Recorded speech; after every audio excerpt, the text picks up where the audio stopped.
You're listening to the Meet the Farmers podcast with me, your host, Ben Eagle. Please remember to subscribe to the show wherever you are listening.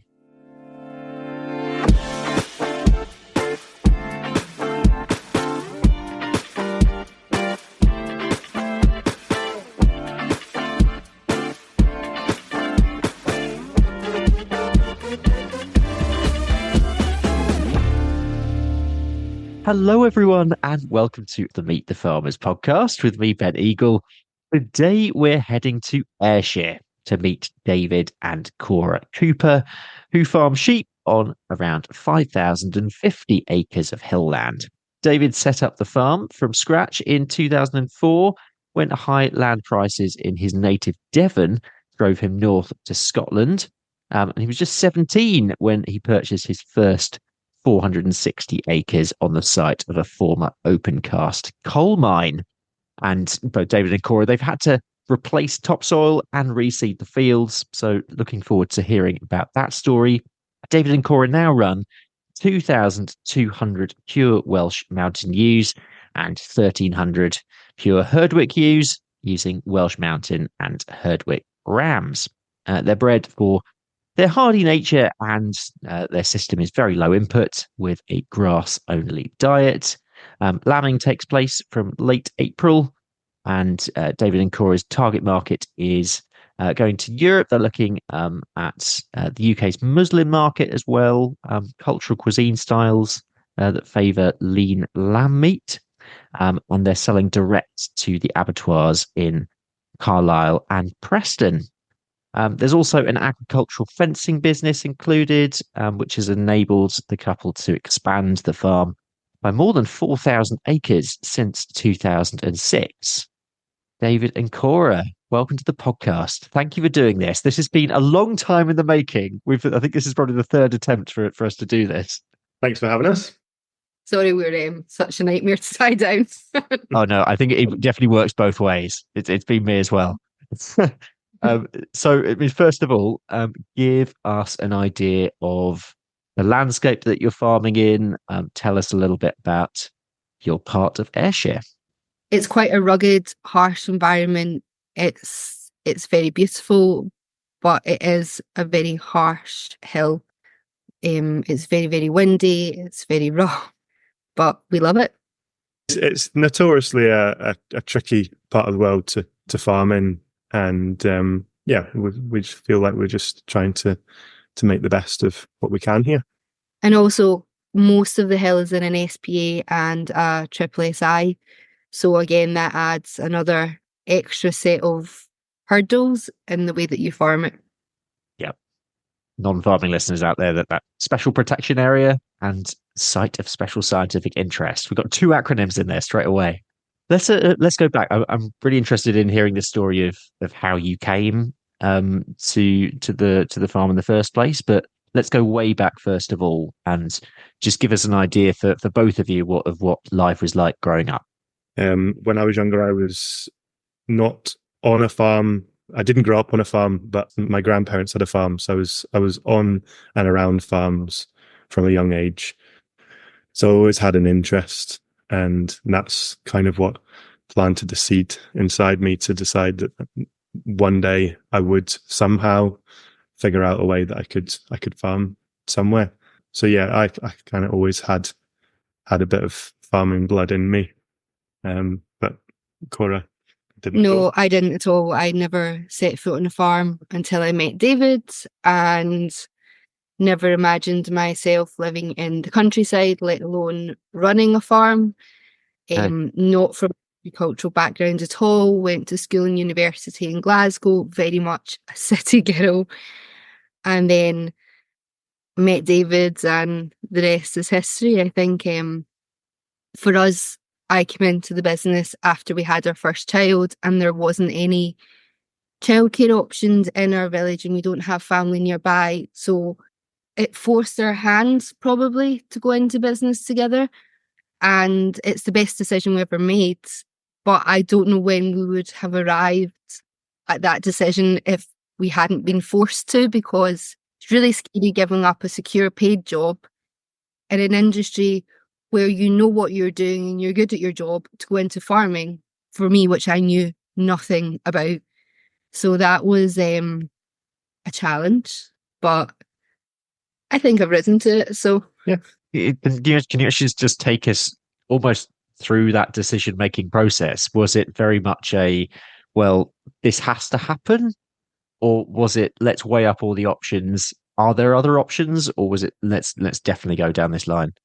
We felt that at the point that the business was at that moment where after our first child had been born, and Cora was making the decision whether she should be going back to work or not, or staying or joining the business.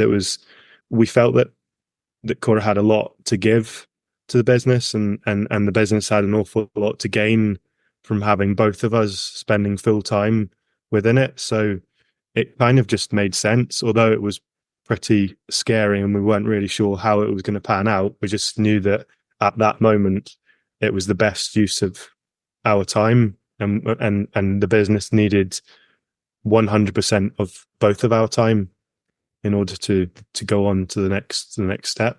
And I think a large factor in it was the time that we would be spending with our son, because my mum was ill at the time, so she was going to be our childcare, but she was very unwell. So my mum was unwell, and the nearest nursery was an hour's drive away. So all of a sudden, the amount of time that we would actually have been spending with him, because David basically wouldn't have seen him, because I would have been leaving it early in the morning with him. And then when I was coming home in the evening with him, he would be going straight to bed. Whereas if we were working together, the times that he was in the house, if David was coming home for lunch, he would see him, or he could come out with David or with both of us. So it was a large, I think actually probably the biggest factor was how much time do we want to spend with our child? How can we make that happen? I think farming is a really challenging, tough job, but it also has such fantastic positives in that you can have your children with you and you've got that flexibility, because even if I had gone back to my job, the reality is we would still need to work at weekends and on holidays. So you're not getting back that time with your child. You know, it's not at 5 o'clock you finish on a Friday and that's you till 9 o'clock on a Monday. So for us, it counterbalances the 24/7 aspect of farming when you can then grab those snippets throughout your day for family time. Yeah. I think you've uncovered one of those hidden stories in the countryside and on farms as well of childcare. And actually, if it's actually it's one of those things we don't often think about, but it has a huge impact for everyone. However you're going to balance it, whether you have family around or not, it's always a challenge. And I think, thank you for raising that, because it's something that I think it's often almost taken for granted, but it's a real sort of strong reality for so many people. Yeah. That point, it was where our business really evolved into what it is today, of being so well planned around family time. Yes, because it was tricky to do when we were bringing one child into our lives and trying to figure out how we were going to run a business, and the two of us spend time within the business and look after a child and also spend time as a family, but bringing in another two children into the mix as well, and you all of a sudden you have to really think, okay, how are we going to do this, and what's the most efficient way to run our business, leaving us with as much time as possible to spend with the children, bearing in mind at no point in the last 8 or 9 years since we had our first child has our childcare situation changed. We're still pretty much the same as what we were. We don't have anyone locally or nearby to us to depend on, so we really need to make sure that the business is flexible around us, not us around the business. Yeah. And we are, my parents do help out, and we're really lucky in that we make a choice that when they're helping us, that we use it to go out for dinner or to, to have that quality time, because that is equally as important as your working time, because if you wait until you reach that burnout stage, it's too late. So we do scheduling, holiday time, family time, couples time, because it's really important, I think, when you are running a business that is so intense, that you do factor those time slots in to your life. Yeah. I feel like that's a message that so many people need to hear, almost as like a relief factor that, yes, it is okay to take time for yourself to do these things, and it's important as well.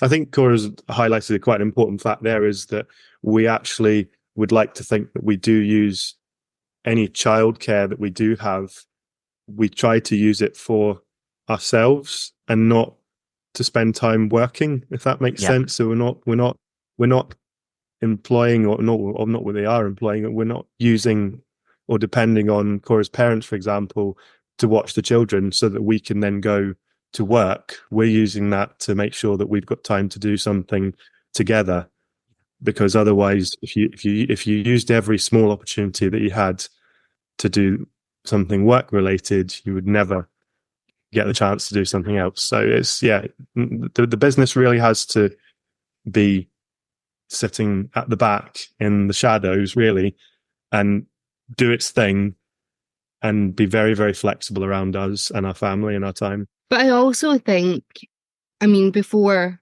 COVID and work from home came around, we would regularly have the children with us at meetings, at, site visits on the farm. They would be there. And work from home has normalised that a bit more. But we've always done that. We've always had our children. I've had some quite high level meetings with my children there, because I am a mother and I do have 3 children, and they come with me. So, and everyone has always been very accepting of that. But I think we do need to normalise that a bit more. You can see your children, they can be there. Okay, I'm not saying it's easy, because it is funny, and there's times where it is chaos, but that is what having young children is. At times it's just chaos, and you have to embrace the chaos. You just have to have fun with it. Yeah. Let's sort of go back a bit in the story again. And David, I'm very interested by your accent, because there's a lilt of change there.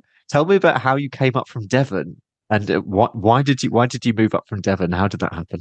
So I grew up in Devon. I left at the age of 17 to come to Muirkirk in Ayrshire, and it really was a case of there weren't really going to be any opportunities for me to farm full time or in my own right in Devon, just with land prices and the setup of the kind of family tenanted farm and what have you. And there wasn't going to be an opportunity for me to do that. So when the chance of moving to Ayrshire came about, then it just made sense that I would make the most of that opportunity. And it wasn't an easy start by any means. It was moving to this farm, which had been a former open cast, and the house was a shell. The windows had been all smashed. There was no windows, no hot water, no heating. That sounds like paradise. Yeah, it was a real rough start to my life, as my business life, then my working life, and I feel like I could go on about how difficult it was all day, but I do know for a fact that most people that I know would have given up at some point, because I considered it many times, but I didn't, and I know that it was tough, and I'm glad that I stuck at it, because it has led to so many more things. But I just feel like sometimes you have to do some things that you really, really do not want to do and are actually quite miserable at times, just to get a start in life. And this was my one opportunity to get a real start in life. Had to borrow a good bit of money, had to really live on the breadline for a long time and many years, just to get to where I wanted to be. But it has been worth it. Did you have days when you thought, oh, I'm going to kick the towel in, this is it? I questioned what I was up to. I don't think I ever thought about giving up. I questioned whether I was doing the right thing or whether if there was something that I could do to improve what I was up to. But I always felt like after I talked myself through it, that I was actually doing the best I possibly could.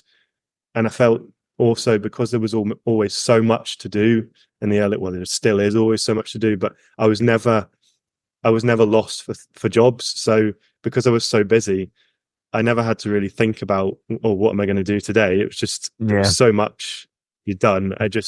I was almost too busy to really notice for a while.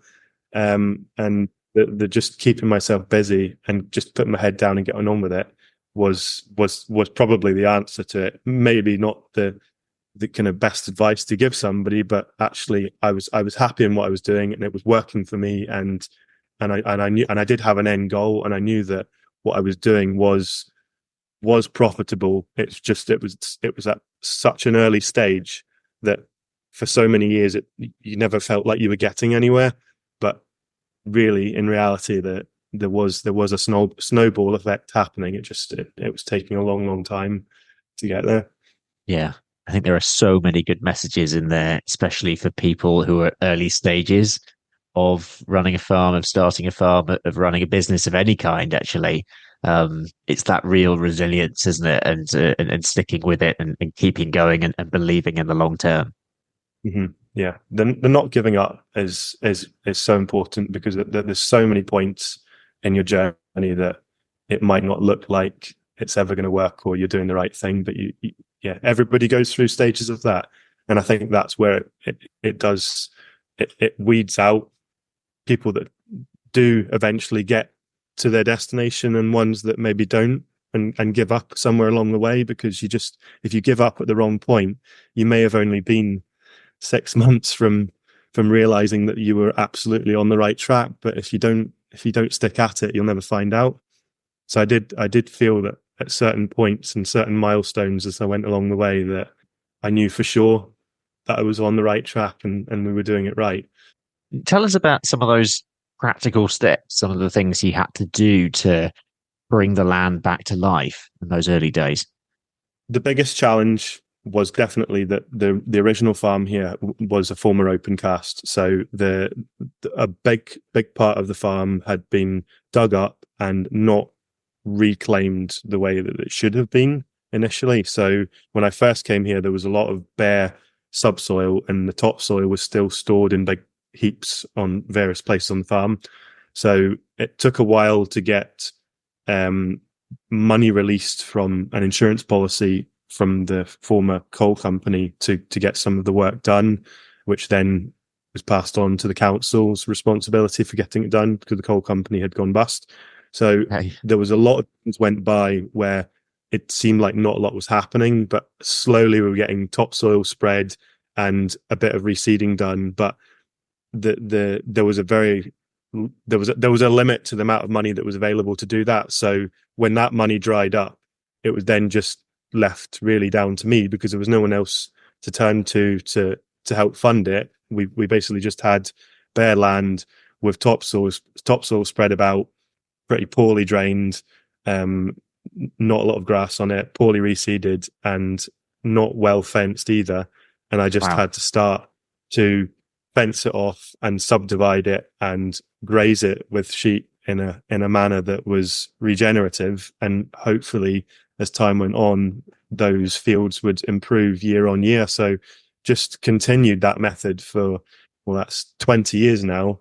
And we have been left with good grazing ground, but it's been a really, really tough job to get some heart back into that soil and into that land. It's only been in the last few years that you've started to get moles even coming on to that area of ground again. So that for us is a sign that it's working. Yeah, the soil health is improved. Yeah, things happening in the soil, but it's taken all that time to get moles, really.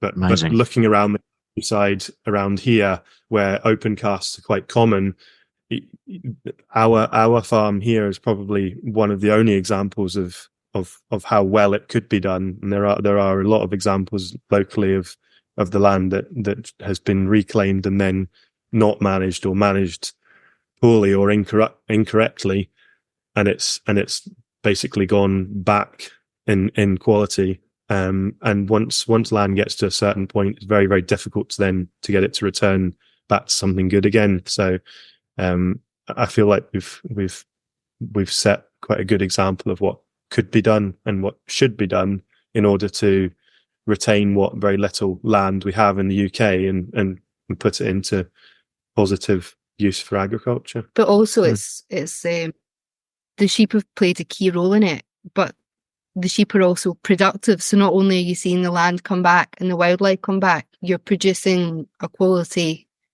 food product on an island, which, that land's delivering multiple purposes. And I think that's really important, that, land can deliver both things. It doesn't have to be agriculture or nature. They can work together and complement each other. Yeah. It's so interesting as well, isn't it? Because so often you hear sheep in particular pushed into this box of being almost against the environment, of degrading the environment. But here you have a case where it's the complete opposite, and they're actually a key tool as part of the restoration of the land. Yeah, I think it absolutely is down to management. Yes, sheep absolutely can do damage in the wrong systems and the wrong management. I don't think anyone can really deny that, because it's been proven. But management is key. And the more that we share the knowledge of good management and good systems especially within sheep systems, about how that can improve upland areas and lowland areas, all parts of the UK can be improved using a basic, simple sheep system, similar to ours. Hello, listeners. I'm just pausing the podcast for a few minutes to tell you about the Land Alive conference that I'll be heading to next month on the 22nd and 23rd of November at the Bath and West Showground. I recently caught up with one of the co-founders of the event, Graham Harvey, who you might recognise as a former agricultural editor of The Archers, among other things. Yeah, Land Alive is a bringing together at the Bath and West Showground in Somerset of all the exciting people and exciting developments that are really changing our countryside and changing farming to a much more sustainable, nature-friendly countryside.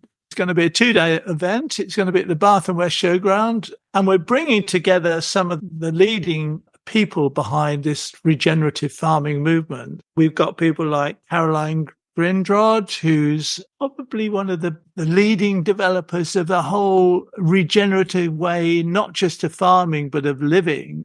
Professor Andrew Neil, who's a scientist who's done some, with no pun intended, groundbreaking research on the way soils work. Martin Lyons, who set up the Nature Friendly Farming Network and talks about the urgency that we have to change from our nature hostile way of farming to a nature friendly way of farming. And that's not just because it will enhance nature, but it will be healing for us. It will produce better foods for us as well.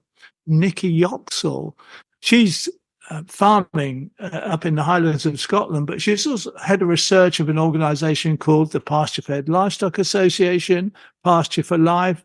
She's very much developing the whole idea that pasture and grazing are an integral part of transforming our countryside and improving our food supply and getting us on this positive, nature-friendly way of farming. And next week, we'll hear from Graham as to why he decided to start the conference. To buy tickets for Land Alive, simply visit landalive.co.uk. I put a link in the show notes at landalive.co.uk. Now, back to David and Cora's story. So when you first brought stock on, what were your numbers? What were you doing? What was your system? How did you start? So my initial numbers were around 350 ewes, breeding Herdwick ewes, and then my target always was to increase my sheep numbers as much as I possibly could. So I was always just retaining as many ewe lambs as I could for breeding every year, and just trying to increase my ewe numbers year on year. So the biggest challenge early on was obviously the open cast land wasn't as productive. So there was a limit to the number of sheep that this particular farm was going to hold at that point. But over the first 2 years, I built my numbers up to around 700 or 800 ewes. And then the opportunity to buy a part of land next door to this farm came up, which was part of a former shooting estate next door. So that was then a massive opportunity to then increase sheep numbers again. So at that point, I was able to increase up to around 2,300 over the next couple of years. And that was most of just down to retaining all breeding females that I had. That was all my lambs every year, and just doing it that way. And Cora, since you've been involved in the business, how have things changed? How have things developed? I think we now are at the stage of our system where we can be even more ruthless and really refine it even more. And we now only keep what the characteristics we're looking for in the females to survive on the hill. I would say that I've become a lot more proactive in the business in trying to promote the positive message of how sheep systems can enhance and increase biodiversity, especially because when you come here, we can demonstrate that the sheep have not negatively impacted the peatland restoration. Actually, they've enhanced the fact that the ground has restored itself so quickly, that we are seeing breeds coming back onto the SPA, that we are seeing the biodiversity, we're seeing the marsh orchids, and these are all on a system with quite a high flock on the land, but the way that in which they've been managed. So I think that probably it's my role in the business is probably highlighting the positives more and promoting what we're doing and getting getting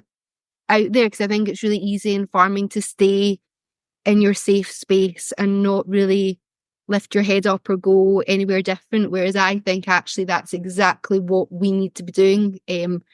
I did a nature recovery leadership programme in Scotland, and I was the only farmer and landowner on it, which to me highlights that we cannot be discussing nature recovery without engaging with the land managers and owners, because agriculture isn't an industry that we can do without. We are an island. Food security is an incredibly serious issue that we've already experienced not even that long ago. However, the products that we produce and supply in this country, we were able to keep going when global supply chains stopped.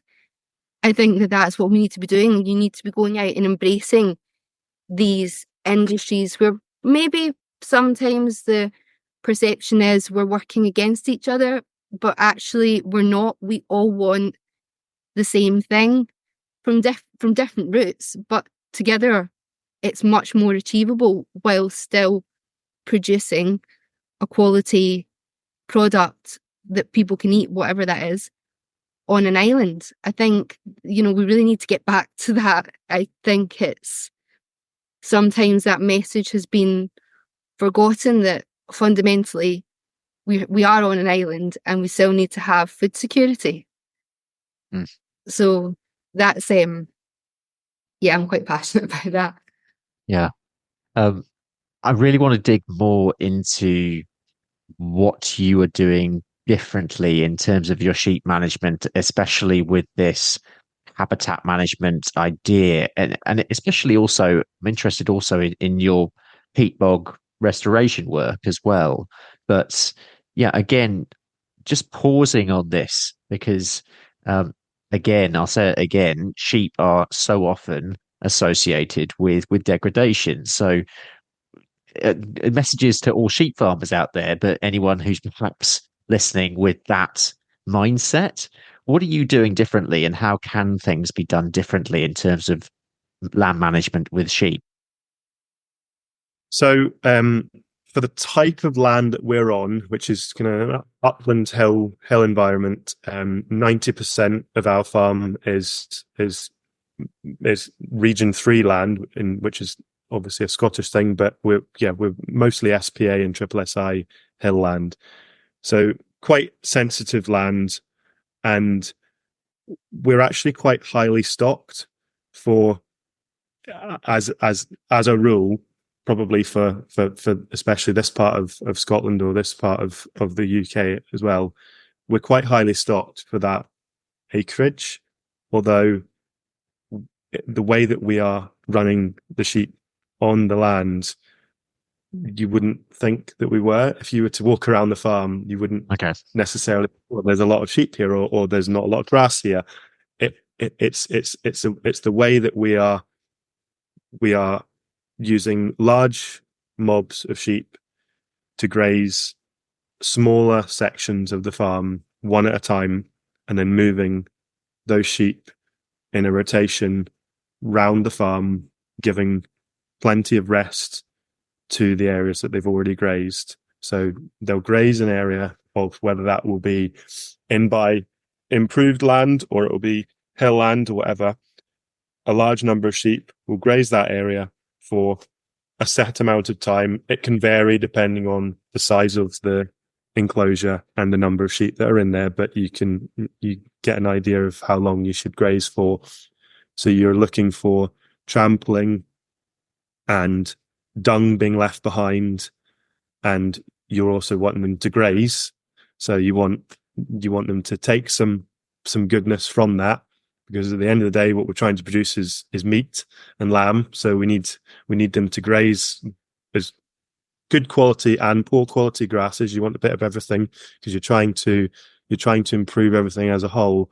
So they'll graze, they'll trample, they'll lie on it, they'll dung it, and then they'll move on, and they'll go to an area that hasn't had any stock on it, and it's fresh and it's clean grazing. So part of that, the idea of that, is helping with worm burdens in sheep.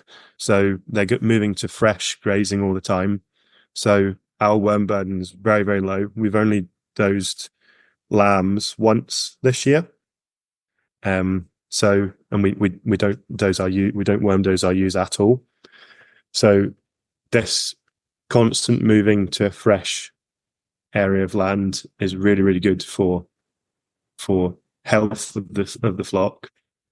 And also then the area that they've left behind, the longer you leave that, the more quality you get behind when they come back round again.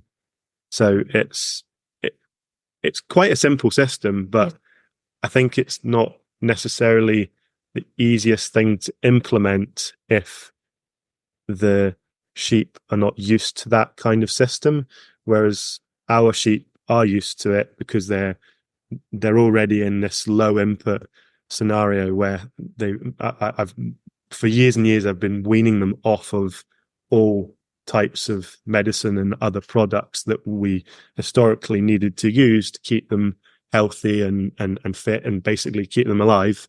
So we're slowly finding things that they actually don't need and they can do without, and their health has never deteriorated. Their health is as good as it's ever been. Yeah. But we're now right down to literally just 1 or 2 fluke doses a year for the ewes and a trace element bolus.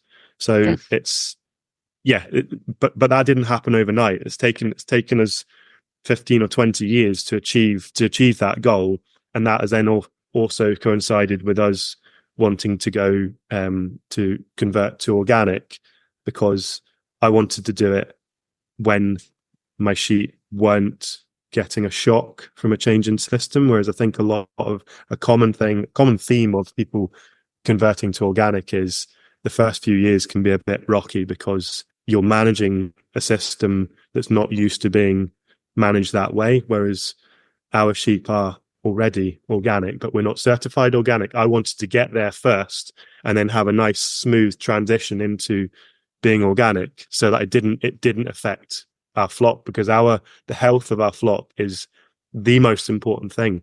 Yeah. So and whatever anyone else looking in on what we're up to thinks, that is the core of the business. And if you think about the sheep's health and reducing stress is the worst thing for sheep.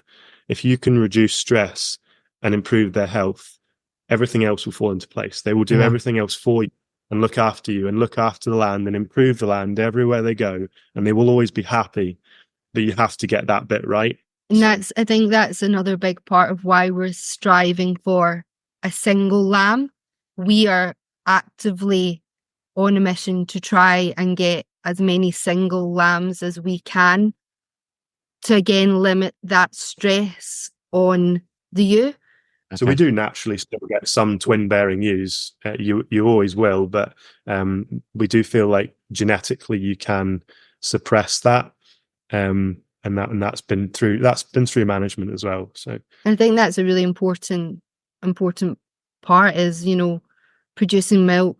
It is another stressor, and our ewes are out on the hill all year round, and it is a harsh environment. So you want to give them the very best chance that you can out on the hill, and for them that is a single lamb. Yeah, and it's interesting, isn't it? Because it's almost a switch in mindset of how sort of industry growth, so to speak, may push farmers towards thinking that more is better. But actually, this is a double-edged sword, isn't it? Because again, with a focus on the health of your animals, you're also indirectly having a change, a shift in your margins as well. So actually, on both sides, whether you're looking at the health of the animals or the cost and resilience of the business, you've got a win-win here. And actually, with that, I just want to turn to that marketing side, to the sales and marketing side, in terms of how, because clearly your business has been growing over time and fairly steadily. So just take us through that focus in marketing, where you're selling, how that shifted over time. I don't think it's ever changed. We sell all of our lamb through farm stock, which it works really well for us, and it's security for your price. But recently we have become Pasture for Life certified in trying to actually have the environmental credentials of our farming system, in our product, because I think for a long time that maybe isn't a story that we are telling. We felt through our sale. We felt our story and the unique product that we're producing, and it is unique because it is a purely pasture-based system, which are quite rare in the UK. When you start doing a bit of digging, there aren't many purely pasture-based systems where the stock are only grazed on grass all year round. So what we're producing, and the fact that we're using very, very little kind of medicines and what have you as well, it's a very, very unique product raised in this environment, doing great things for the environment. We felt that story was being lost. From the moment it left the farm here, it would go to an abattoir, and then wherever it went after that, nobody knew how much work and how much we'd put into producing that. And it was the same thing as any other lamb that was on the market. Whereas being Pasture for Life certified, hopefully one day when things do go the way Pasture for Life want them to go, we will be able to say to whoever ends up buying that lamb, wherever it goes after the abattoir, they'll know that it came from a Pasture for Life certified farm, which is such a unique product. So that's really important to us. So we feel like we've crossed into a new place here now, where hopefully we're not going to lose that story, because the story is probably the thing that we should be shouting about the most, but we've not had a way of promoting that. And I think, and we don't want to sell direct to consumer, because at the moment it wouldn't suit the way that we've organized our business, so that we have all this time.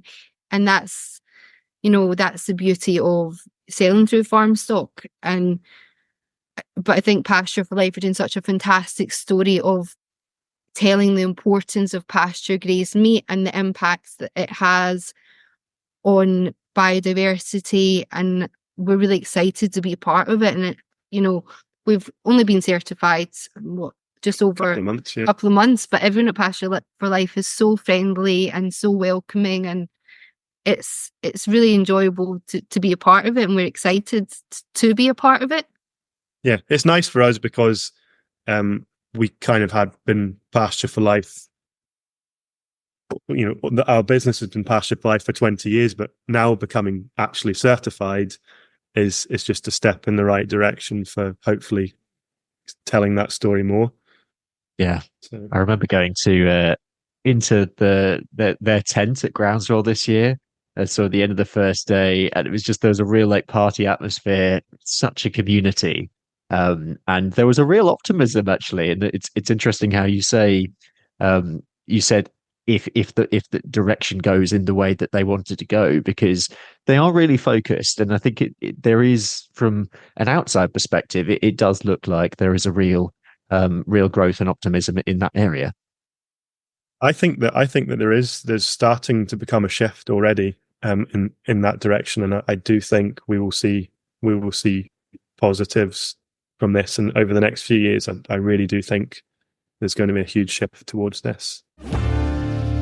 In terms of challenges and opportunities for the business as of today, what would you say is your biggest challenge and your biggest opportunity?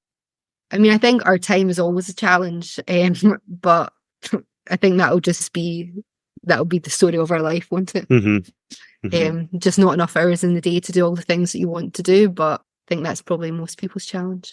A challenge for us, or one that I'm quite concerned about, is there's in Scottish policy at the moment, there's a lot of talk around the Land Reform Act and about and we are a large landowner. And I think I'm really concerned that the story can be lost that single management of large areas of land can deliver multiple common goods.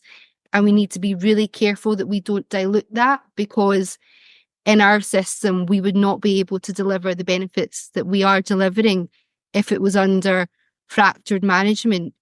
We are delivering towards net zero with the sequestration of the carbon and the peatland restoration. It's also mitigating climate change, because in periods of extreme weather, that restored peatland is holding on to water, which is really great in drought, but also in times of heavy rain, which we're seeing more of these two extremities in Scotland. So I am concerned that we need to be really careful that we don't forget that on marginal land, scale is very, very important in order to deliver a profit, produce foods, but also deliver these multiple common goods, to the country. So that for me is probably a concern, that we don't forget that it's, scale is very, very important when farming marginal land, and livestock, our sheep play a huge role.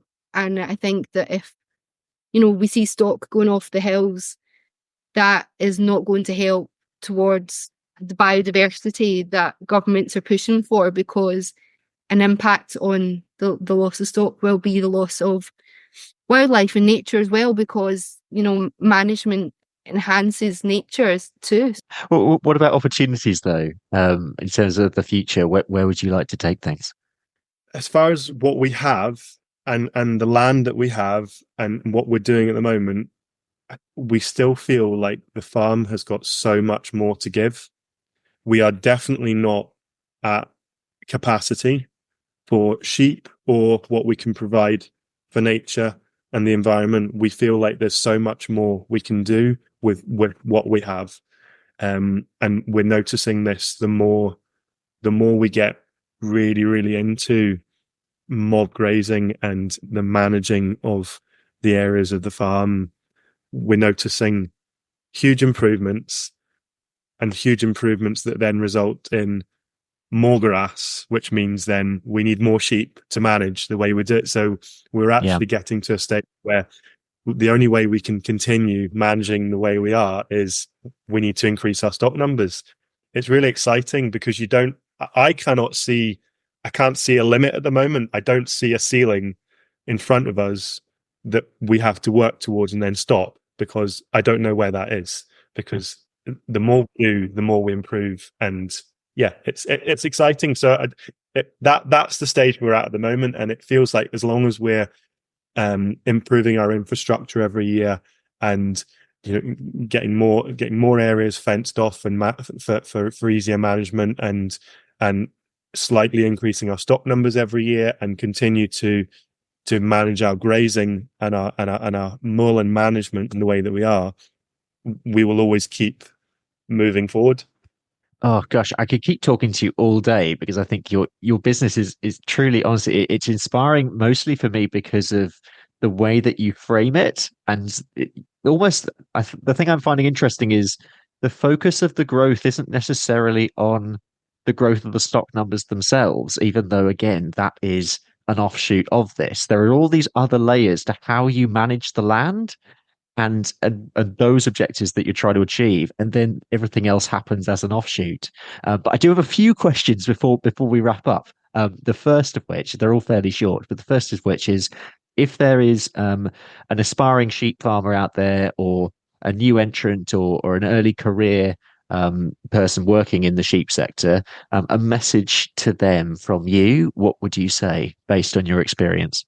I would say, if you enjoy working with sheep and you've got some good dogs and you have contacts within agriculture, which are relatively easy to get because you just need to go out and talk to people and get onto farms and offer your services, because probably some of the most successful people I know are people that have gone out there and put themselves in those positions and made people aware of who they are and what their skills are.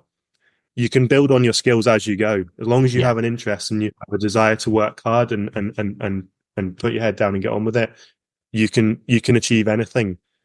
Last week I was down in Wales at a ram sale, and yesterday I was down in Cumbria at a ram sale. So driving down the motorway, down the M6 and the M74, looking around, there are so many hills and farms, and there's so much land with next to no stock on it, or no stock at all. The opportunities out there are huge. You just have to speak to the right person. Somebody somewhere out there has got land that they, for whatever reason, have decided that they don't have time, or they can't make it viable to farm it themselves. Does not mean that someone else cannot. Somebody else out there can. It just you just need the right mindset and the right system. So speak and ask. If you don't ask, you don't get. I think the opportunities are huge.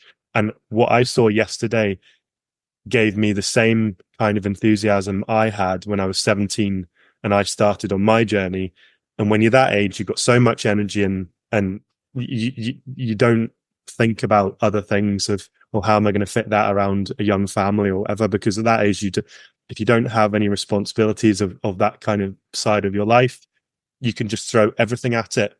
And if I was able to do it all over again and I didn't have the opportunity that I have right now, I'm looking around thinking there is some serious opportunities to be had here in the whole of the UK with land that's not being used right now. So I would just go out and grab it. There we are, listeners. If that is relevant to you and you needed some inspiration, I don't think you're going to get a better bit of inspiration than that. I'm going to ask the final questions now, one of which is a message for the public and one of which is a message for farmers. Cora, I wonder if you can give the message for the public. If you could give any message, what would it be? I think it would be, if you have artificial grass, remove it, plant native grass, and maybe sprinkle some clover seeds in there too. That is perhaps my favorite message we've had in a very long time. Yeah, I hate artificial grass with a passion. That's a really good message. Thank you for that. And David, a message for farmers generally. Message for farmers. I would say, I think we need to promote what we do and how good a job we do it more. Not just to the public, but to ourselves, tell yourself what a good job you're doing. Because I think people do get caught up in, because you read what you read in the media and what other people say, but actually have a look at your own business and just look at all the good things that you do. And I think people will feel so much better about what they're doing and hold their head up high, because we're doing such a good job as an industry. And be proactive. If you know that you're doing something well and it's enhancing nature, contact whatever relative body you need to, offer to be a case study, contact your MSP, invite people onto farm and demonstrate this, because decisions are made based on data. And the more positive data that we can have out there, that livestock isn't a barrier to nature, biodiversity, the better it can be for policy. Well, David, Cora, I know you're very busy people, so I'm really appreciative for you having come on the show. Thank you so much, and thank you for coming on Meet the Farmers. Thank you. Thanks. We will leave it there. A big thank you to my guests today, David and Cora Cooper. Thank you also for listening. Next time, we'll be in Wales, and I'll be joined by Lucy George to talk about growing tea. Yes, growing tea in Wales. You heard it here first. But for now, I'm Ben Eagle. This has been Meet the Farmers, and thank you very much for listening. Meet the Farmers is brought to you by RuralPod Media, the only podcast production agency to specialise in the rural sector. We're on a mission to make rural stories mainstream and help businesses, organisations and communities like you tell your story through podcasting. Podcasting is a fantastic way of connecting with your audience, whoever that might be, getting your message out there and networking with leaders in your niche. RuralPod Media can help you by launching your new podcast or helping you with the technical side. We also provide podcast training and an audit service if you already have a podcast, you're not sure where to take it to next. For more information or to book a call, visit ruralpodmedia.co.uk. That's ruralpodmedia.co.uk.